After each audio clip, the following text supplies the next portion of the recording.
mapagpalang araw sa inyong lahat. Ako po ay isang agricultural extensionist at aking ipipresenta ang aming inihandang training program na may pamagat na Climate Smart Agriculture Training Program for Smallholder Farmers. Dahil sa climate change, naging mahirap ang produksyon ng ating mga pananim. Ang mga hindi inaasahang pagulan, matinding tagtuyot, at pagbaha ay direktang nakakaapekto sa ani at kita ng ating magsasaka. Napansin din namin na marami pa rin ang umaasa sa tradisyonal na paraan ng pagsasaka na hindi naakma sa mabilis na pagbabago ng ating kapaligiran. Ito ay dahilan kung bakit kailangan nating mga praktikal at makabago. Marinado po sa Idugabos, mga small farmers. Ako po si Rialyn May Barasona. Ako naman po si Janela Benavente. Ipapaliwanag din po sa inyo ang Climate Smart Agriculture Training Program for Smallholder Farmers. May paliwanag ang mga konsepto ng Climate Smart Agriculture o CSA. Matukoy ang 5 pangunahing Climate Smart Farming Practices.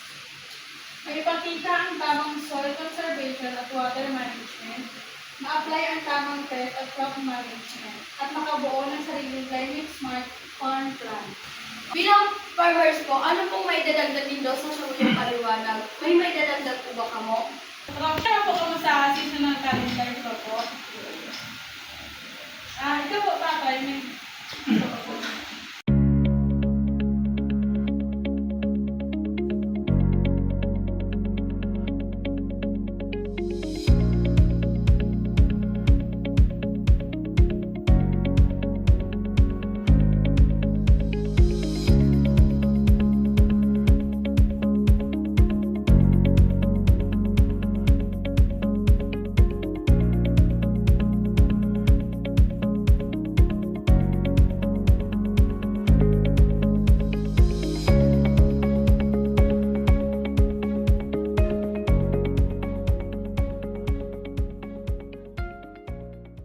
Naniniwala kami sa learning by doing.